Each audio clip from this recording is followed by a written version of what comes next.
Ready. Instagram के reel बना रहे यार।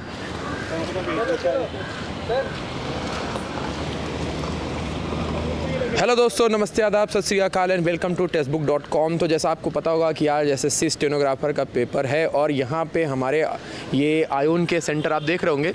यहाँ पर अभी बहुत सारे स्टूडेंट एग्ज़ाम देने गए हुए हैं और अभी धीरे धीरे वो छूटेंगे। तो हम यहाँ पर हमारे साथ जो आपके साथ रेगुलर जुड़ते हैं, आपको नोटिफिकेशन बताते हैं। अनुराग सर भी आज यहाँ पर, उनका भी एग्ज़ाम है, वो भी यहाँ पर एग्ज़ाम देने के लिए आए और थोड़ी देर में ही वो यहाँ से छूट रहे होंगे। तो अभी मेरी उनसे फ़ोन से बात हुई है तो मैंने उनको बताया हुआ था कि आप यहाँ से आइएगा और देखो वो आते हुए दिखाई दे रहा है। तो जल्दी से उनसे कनेक्ट करते कि उनका एग्ज़ाम आज कैसा हुआ है। तो हेलो अनुराग सर।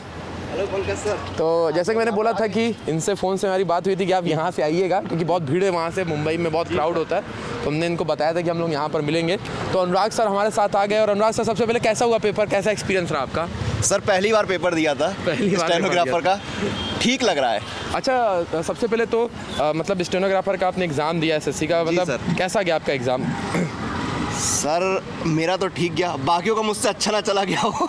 अच्छा। मतलब हम ठीक ठाक 135-40 सवाल अटेम्प्ट किए। एक्यूरेसी अब देखते हैं कितनी निकल जाए। 135-40 सवाल कर दिए। तो मतलब अनुराग सर भी जो है ना, वो टेक्स्ट बुक की जो हमारी टेस्ट सीरीज़ है ना, वो लगाते रहते थे, हमने इनको देखा हुआ था। तो सर आपके 135 मतलब 135-40 हाँ सर, उतना ही नंबर रहा है मतलब इन्होंने किए हुए।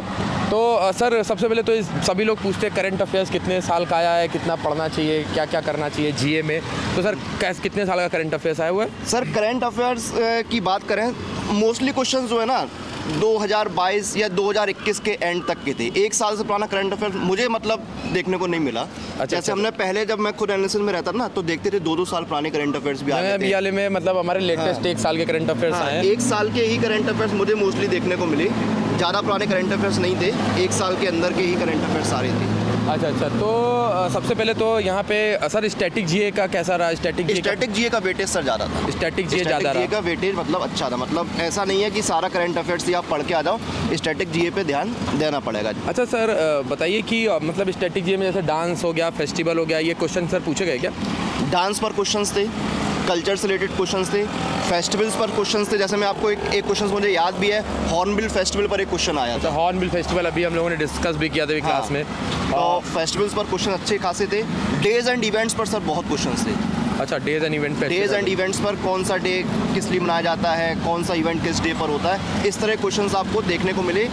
ये खास करके जो डेज एंड इवेंट्स बहुत रिसेंट आए हैं ना, उन पर भी क्वेश्चंस हमें देखने को मिले। अच्छा, मतलब थीम और डेज एंड इवेंट के थीम करके जाना चाहिए। और फेस्टिवल पर भी 2 क्वेश्चंस थे। एक तो मुझे याद भी, हॉर्नबिल फेस्टिवल मैंने आपको बता दिया है, उस पर क्वेश्चंस थे।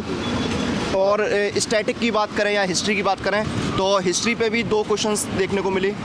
पॉलिटी पर भी 1 सवाल था, ज्योग्राफी पर 1-2 सवाल थे। तो मतलब अच्छे खासे क्वेश्चन, मतलब आपको करंट अफेयर्स और स्टैटिक दोनों की प्रॉपर नॉलेज होनी चाहिए अगर आपको जीए में स्कोर करना है सही तो। अच्छा सर, ये बताइए कि हमारा रीजनिंग का पेपर कैसा रहा? रीजनिंग कैसा था आपका? रीजनिंग का पेपर सर टाइम टेकिंग था। आपने अगर टेस्ट सीरीज़ लगाई है, मॉक दिए हैं, प्रैक्टिस है आपको, तो आप रीजनिंग में क्वेश्चन जो है आसानी से अटैम्प्ट कर पाएंगे। अगर आपने कम प्रैक्टिस करी है तो थोड़ा समय लग सकता है। जहाँ पर आप सवाल 1 मिनट में कर रहे हैं, वहाँ पे आपको 1.5 मिनट 2 मिनट भी लगेंगे। ऐसे क्वेश्चन भी थे, मैंने खुद एक आध सवाल ऐसे किए जहाँ पर 2 मिनट तक लग गए क्वेश्चन को सॉल्व करने में। तो रीजनिंग थोड़ी टाइम टेकिंग थी, डिफ़िकल्ट नहीं बोलूँगा मैं, लेकिन टाइम टेकिंग थी। आंसर निकल रहा था लेकिन समय लग रहा था रीजनिंग में। अच्छा, अब जैसे सिटिंग अरेंजमेंट, बहुत सारे बच्चे लोग जो है अभी पेपर दे के जा भी रहे हैं, यहाँ पे आप देख रहे होंगे। हाँ सर, तो बहुत भीड़ थी सर। हाँ, मतलब बच्चे हैं, बहुत सारे पेपर दे। हाँ, बहुत अच्छा भीड़ थी। मतलब जैसे कि 100 क्वेश्चन इंग्लिश के आते हैं, तो इंग्लिश इसमें स्टेनोग्राफी में बहुत इम्पोर्टेंट है सर। इंग्लिश की अगर आपने प्रैक्टिस करी है, इंग्लिश आपने पढ़ी है, इंग्लिश मेरे हिसाब से सबसे ईजी थी। मतलब इंग्लिश सबसे ईजी थी।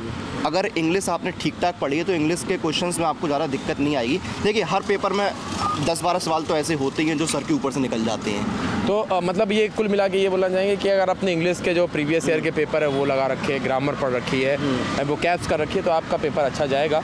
और आप स्टैटिक और करंट के ऊपर फोकस करिए, वहाँ पर आपके क्वेश्चन ज़्यादा बन रहे हैं। 50 में से ज़्यादा क्वेश्चन वही आ रहे हैं ना। जैसे कि डेज के ऊपर इन्होंने बताया कि सर डेज एंड थीम्स के ऊपर क्वेश्चन पूछे आ रहे हैं। करंट अफेयर्स 1 साल के अंदर का पूछा आ रहा है। हिस्ट्री और क्वालिटी से एक या दो दो तीन तीन क्वेश्चन पूछे जा रहे हैं, तो अगर आप इस तरीके से करेंगे तो मुझे लगता है कि पेपर आपका अच्छा जाएगा। और सर एक चीज़ बता दूं कि जीए में जाते हैं तो रिपोर्ट्स वगैरह पढ़ के जाइए। कोई रिपोर्ट आई है, चाहे वो नेशनल लेवल की हो, इंटरनेशनल की, जैसे मैं आपको बताऊं एक विश्व जोखिम रिपोर्ट जो है वो हाँ वो कौन जारी करता है, एक सवाल आया था। तो इस तरह की रिपोर्ट्स वगैरह जो इंडिया में भी अलग अलग मिनिस्ट्रीज जो अपनी रिपोर्ट निकालती हैं, वन विभाग अपनी अलग रिपोर्ट निकालता है, तो इन पर भी आपको एक नज़र डालनी चाहिए कि ये रिपोर्ट्स वगैरह भी पढ़ के जाए, इनको मतलब इग्नोर नहीं करना है। एक सवाल मुझे देखने को मिला, और भी हो सकता है अगले शिफ्ट में इस तरह के और क्वेश्चंस देखने को मिले। तो ये अनुराग सर थे जिन्होंने पेपर तो दिया बहुत बढ़िया तरीके से और बताया यहाँ पे कि भाई किन किन चीज़ों के ऊपर फोकस करके जाना है। तो हम यहाँ पर जैसे कि आप स्टूडियो से भी एनालिसिस देखे ही होंगे, वहाँ पे बहुत सारे क्वेश्चन आपको बताए होंगे, तो जुड़िए टेक्स्ट बुक के साथ और यहाँ पर अपने एग्ज़ाम में प्रैक्टिस करके जाइए अच्छे से, क्योंकि अब ये समय प्रैक्टिस करने का है और आपको नियर अबाउट पेपर पता ही चल चुका है कैसा आने वाला है।